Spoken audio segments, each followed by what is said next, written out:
नमस्कार दोस्तों, हर रोज की तरह एक बार फिर से हम हाजिर हैं देश भर की खबरें लेकर। तो आज दिन हो चुका है 19 मई और टाइम हो चला है आज के मुख्य समाचार जानने का। तो दोस्तों, 10वीं और 12वीं की परीक्षा की डेट शीट सामने आ गई है, जानेंगे वीडियो में विस्तार से। इसके अलावा अलग अलग राज्यों ने वायरस को लेकर गाइडलाइंस जारी कर दी है, जिसके बारे में वीडियो में आपको बताने वाले हैं। इसके अलावा मानसून को लेकर सरकार ने हाई अलर्ट जारी कर दिया है। देश के विभिन्न राज्यों में खतरनाक मौसम बनने वाला है, तो आप वीडियो को पूरा जरूर देखें ताकि कोई भी अपडेट आप मिस ना कर सके। आगे बढ़ने से पहले बता दें कि आप किस जिले या राज्य से हैं, हमें कमेंट करके जरूर बताइए ताकि आपसे जुड़ी जानकारी आप तक पहुंचा सके। सबसे पहले बात कर लेते हैं भारत में कोरोना वायरस अपडेट की। तो बता दें, भारत में 98,000 से ज्यादा लोग इस वायरस से संक्रमित हो चुके हैं, जिसमें 38,000 से ज्यादा मरीज ठीक हो चुके हैं और लोगों की मौत के आंकड़े ने 3100 को पार कर लिया है और ये गिनती हर घंटे हर मिनट बढ़ती जा रही है। साथ ही एक नजर डाल लेते हैं दुनिया भर के कोरोना वायरस अपडेट पर। तो बता दें, दुनिया में कोरोना के मरीजों की संख्या 49 लाख के करीब पहुंच गई है, जिसमें 19 लाख लोग ठीक हो चुके हैं और लोगों की मौत का आंकड़ा 3,20,000 को पार कर गया है। तो इसी के साथ एक नजर देश के मानसून के हालात पर भी डाल लेते हैं। तो बता दें, चक्रवाती तूफान अम्फान का असर देश के 8 राज्यों पर पड़ सकता है, जिसे लेकर कई राज्यों में अलर्ट जारी कर दिया गया है। मौसम विभाग ने चक्रवाती तूफान की आशंका को देखते हुए पूर्वी तटों को राज्य तमिलनाडु और पुडुचेरी से आंध्र प्रदेश, ओडिशा, पश्चिम बंगाल, त्रिपुरा, मिजोरम, मणिपुर और आसपास के तटीय इलाकों में ऑरेंज अलर्ट जारी कर दिया गया है। वहीं ओडिशा के तटीय जिले हाई अलर्ट पर हैं। इसी के साथ आप बात करते हैं आज की अगली बड़ी खबर की। तो बता दें, चक्रवाती तूफान अम्फान ने सोमवार को बेहद विकराल रूप ले लिया। इसके चलते अब ओडिशा के तटीय इलाकों में तेज हवाएं चलने के साथ ही भारी बारिश हो सकती है। इस चेतावनी के बाद राज्य सरकार 11 लाख लोगों को इन इलाकों से निकालने की तैयारी में जुट गई है। प्रधानमंत्री नरेंद्र मोदी ने बीते दिन शाम 4 बजे उच्च स्तरीय बैठक बुलाई थी। तो इसी के साथ अब बढ़ते हैं आज की अगली बड़ी खबर की ओर। तो बता दें, सीबीएसई बोर्ड ने 12वीं की परीक्षा के लिए डेट शीट जारी कर दी है। इस परीक्षा को कोरोना के कारण बीच में ही टाल दिया गया था। 12वीं की परीक्षाएं 1 जुलाई से 15 जुलाई के बीच होंगी। इसके साथ ही नॉर्थ ईस्ट दिल्ली में 1 जुलाई से 15 जुलाई तक सीबीएसई 10वीं की परीक्षा होगी। मानव संसाधन विकास मंत्री रमेश पोखरियाल निशंक ने डेट शीट शेयर की है। सीबीएसई सचिव अनुराग त्रिपाठी ने दूसरे लॉकडाउन के वक्त घोषणा कर दी थी कि 10वीं बोर्ड की परीक्षाएं नहीं आयोजित होंगी, लेकिन 12वीं बोर्ड की बची हुई परीक्षाओं में से 29 मुख्य विषयों पर परीक्षाएं आयोजित होंगी। अब बात करते हैं आज की अगली बड़ी खबर की। तो बता दें, कोरोना वायरस के चलते देश भर में लॉकडाउन का चौथा चरण यानी लॉकडाउन 4.0 लागू कर दिया गया है, जो 31 मई तक जारी रहेगा। गाइडलाइंस में कहा गया है कि आवश्यक गतिविधियों को छोड़कर पूरे देश में शाम 7 बजे से सुबह 7 बजे तक लोगों की आवाजाही पर रोक लगी रहेगी। इसी के साथ आप बढ़ते हैं आज की अगली बड़ी खबर की ओर। तो बता दें, 4 मई से तीसरे लॉकडाउन की शुरुआत हुई है और इसी लॉकडाउन में लोगों को थोड़ी छूट मिलनी शुरू हुई है। छूट मिलते ही कोरोना के मामले हर रोज 2 गुनी तेजी से बढ़ रहे हैं। बात करें मई महीने की, यानी कि पिछले 2 दिनों की, तो सिर्फ 17 मई और 18 मई के ही 2 दिनों में कोरोना के 10,000 से भी ज्यादा नए मामले सामने आ चुके हैं। 17 मई को 24 घंटे के अंदर 5,200 से ज्यादा केस सामने आए, जबकि 18 मई को 5,000 मामले सामने आए। इसी के साथ अब बात करते हैं आज की अगली बड़ी खबर की। तो बता दें, गृह मंत्रालय ने कहा है कि कोई भी राज्य, केंद्र शासित प्रदेश 31 मई तक लागू देशव्यापी लॉकडाउन के लिए जारी दिशा निर्देश को कम नहीं करेगा। स्थिति के आंकलन के आधार पर राज्य और केंद्र शासित प्रदेश विभिन्न क्षेत्रों में कुछ अन्य गतिविधियों को प्रतिबंध कर सकते हैं। तो दोस्तों, इसी के साथ बात करते हैं आज की अगली बड़ी खबर की। तो बता दें, रविवार को सरकार ने लॉकडाउन फिर से बढ़ाने की घोषणा कर दी है। नए आदेशों में लॉकडाउन को बढ़ाकर 31 मई तक कर दिया गया है, लेकिन इसमें कुछ प्रतिबंधों से छूट दी गई है। इसमें कार्यालयों, कारखानों और अन्य औद्योगिक इकाइयों को फिर से खोलने की अनुमति दी गई है। हवाई यात्रा की तरह अभी भी मेट्रो सेवा को शुरू करने की अनुमति नहीं दी गई है।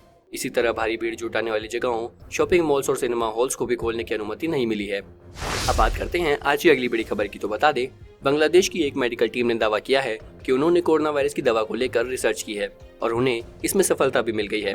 एक रिपोर्ट के मुताबिक डॉक्टरों का कहना है कि 2 दवाओं के कॉम्बिनेशन से कोरोना मरीज तेजी से ठीक हो रहे हैं। कोरोना के 60 मरीजों को दवाओं का कॉम्बिनेशन दिया गया तो सभी मरीज ठीक हो गए। इस दावे में कितनी सच्चाई और दवा कितनी असरदार है, इस पर मामला साफ होना अभी बाकी है। तो इसी के साथ अब बढ़ते हैं आज की अगली बड़ी खबर की ओर। तो बता दें, शराब के बाद पान गुटखा की दुकानें खुलेंगी। जी हाँ, लॉकडाउन 4 में ऐसी कई चीजें हैं जो खुल जाएंगी। होम डिलीवरी के लिए रेस्टोरेंट खुल जाएंगे, पान और बीड़ी सिगरेट की दुकानें भी खुल जाएंगी, लेकिन सार्वजनिक स्थानों पर स्मोकिंग की इजाजत नहीं होगी। दुकानों में सोशल डिस्टेंसिंग का पालन किया जाएगा और एक दुकान में एक बार में 5 से ज्यादा लोग नहीं रहेंगे। इसी के साथ अब बात करते हैं आज की अगली बड़ी खबर की। तो बता दें, कर्नाटक के मुख्यमंत्री बीएस येदियुरप्पा ने कहा कि कल से राज्य में बस की सेवा शुरू की जाएगी। बस में सफर करने के लिए सोशल डिस्टेंसिंग और मास्क पहनना अनिवार्य होगा। साथ ही दूसरे प्रदेशों से आने वाले लोगों को क्वारंटीन किया जाएगा। प्रदेश में ऑटो टैक्सी की सेवा भी शुरू की जाएगी। नाई की दुकानें भी खुलेंगी। अब बात करते हैं आज की अगली खबर की। तो बता दें, गृह मंत्रालय ने रविवार को जारी दिशा निर्देशों के अनुसार 31 मई तक बढ़ाए गए लॉकडाउन के दौरान स्टेडियम खोले जा सकते हैं, लेकिन दर्शकों को अंदर जाने की इजाजत नहीं होगी। इससे संकेत मिलते हैं कि खिलाड़ी व्यक्तिगत ट्रेनिंग शुरू कर सकते हैं। अब बात करते हैं आज की अगली बड़ी खबर की। तो बता दें, लॉकडाउन के बीच गहलोत सरकार ने लाखों किसानों को बड़ी राहत दी है। प्रदेश में 16 अप्रैल से शुरू हुए खरीफ फसली ऋण वितरण से एक माह में 2198 करोड़ रुपए का ब्याज मुफ्त फसली ऋण वितरण का हुआ है। इससे 7,24,684 किसानों को लाभ मिल चुका है। 25 लाख किसानों को वर्ष 2020 से 2021 में 16,000 करोड़ रुपए का ब्याज मुक्त अकाल्पनिक फसली ऋण का वितरण किया जाएगा। अगर आप एक किसान हैं तो आप भी इस योजना का फायदा उठा सकते हैं। अब बढ़ते हैं आज की अगली बड़ी खबर की ओर। तो बता दें, अगर आप रेड जोन में नहीं हैं तो स्मार्टफोन, कपड़े, किताबें, जूते, घड़ी या किसी और दूसरे सामान की ऑनलाइन ऑर्डर कर सकते हैं। इससे पहले लॉकडाउन के तीसरे चरण में ई कॉमर्स कंपनियों को गैर आवश्यक सामान को सिर्फ ग्रीन और ऑरेंज जोन में डिलीवरी की अनुमति दी गई थी, लेकिन अब 18 मई से रेड, ऑरेंज और ग्रीन जोन में भी ई कॉमर्स कंपनियों को गैर जरूरी सामान की डिलीवरी करने की अनुमति दे दी गई है। इसी के साथ अब बढ़ते हैं आज की अगली बड़ी खबर की ओर। तो बता दें, कोरोना वायरस की वजह से जारी लॉकडाउन 4 में पश्चिम बंगाल की मुख्यमंत्री ममता बनर्जी ने ऐलान किया है कि 21 मई के बाद कंटेनमेंट जोन को छोड़कर अन्य सभी जगहों पर बड़े स्टोर्स खोल दिए जाएंगे। साथ ही ममता ने कहा कि मैं सभी प्रवासी श्रमिकों से कुछ धैर्य रखने का आग्रह करती हूँ। हम हर संभव व्यवस्था कर रहे हैं। अब बात करते हैं आज की अगली बड़ी खबर की। तो बता दें, कोरोना वायरस के बढ़ते खतरे को देखते हुए प्राइवेट सेक्टर के येस बैंक ने कोरोना बीमारी के लिए हेल्थ कवर के साथ फिक्स डिपॉजिट की पेशकश कर रहा है। बैंक के मुताबिक इस प्रोडक्ट के लिए रिलायंस जनरल इंश्योरेंस के साथ मिलाया है। इसके तहत 1 लाख रुपए या इससे ज्यादा की नई एफडी पर 25,000 रुपए के बीमा कवर के लिए प्रीमियम का भुगतान बैंक खुद करेगा। तो दोस्तों, इसी के साथ बढ़ते हैं आज की अगली बड़ी खबर की ओर, जो आ रही है देश के सबसे बड़े बैंक को लेकर। तो बता दें, देश के सबसे बड़े सरकारी बैंक SBI ने एक स्पेशल सेविंग्स अकाउंट की शुरुआत की है। इस सेविंग्स अकाउंट में ग्राहकों को कई खास सुविधाएं मिलती हैं, जो कि दूसरे बचत खाते में नहीं मिलती है। ग्राहक को इस खाते को खुलवाने के लिए बैंक जाने की भी जरूरत नहीं है। आप इसे SBI की नेट बैंकिंग से घर बैठे ही खुलवा सकते हैं।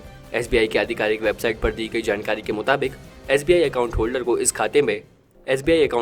इस खाते पर रुपए ATM कम डेबिट कार्ड फ्री में दिया जाता है। इसके कार्ड पर आपको किसी भी तरह का एनुअल मेंटेनेंस चार्ज नहीं देना होगा। तो दोस्तों, इसी के साथ आप बात करते हैं आज की अगली बड़ी खबर की। तो बता दें, दिल्ली के मुख्यमंत्री अरविंद केजरीवाल ने लॉकडाउन 4 को लेकर राज्य के लिए गाइडलाइन की घोषणा की है। केजरीवाल ने कहा कि taxi cab, maxi cab, RTV और बस चलेंगी। बसों में 20 से ज्यादा यात्री नहीं होंगे। मार्केट कॉम्प्लेक्स ऑड इवन के साथ खुलेंगे। जरूरी सामानों की सारी दुकानें रोज खुलेंगी। निर्माण का काम शुरू किया जा रहा है। केवल दिल्ली के वर्कर्स को काम करने की इजाजत होगी। शादी के लिए केवल 50 लोग इकट्ठा हो सकते हैं। रेस्टोरेंट सिर्फ होम डिलीवरी के लिए खुलेंगे। ऑटो और ई-रिक्शा चलाने की इजाजत भी दे दी गई है, लेकिन एक ही पैसेंजर सफर कर सकेगा। उन्होंने कहा कि दिल्ली में metro, school, college, cinema hall, mall, theatre, bar, auditorium और जिम बंद रहेंगे। उन्होंने कहा कि सभी धार्मिक संस्थान बंद रहेंगे। सैलून और स्पा भी फिलहाल के लिए बंद ही रहेंगे। तो दोस्तों, आपको हमारी ये वीडियो कैसी लगी हमें कमेंट करके जरूर बताएं और चैनल को सब्सक्राइब करना ना भूलें, ताकि हर रोज आप देश और दुनिया भर की खबरों से अपडेट रहें। धन्यवाद।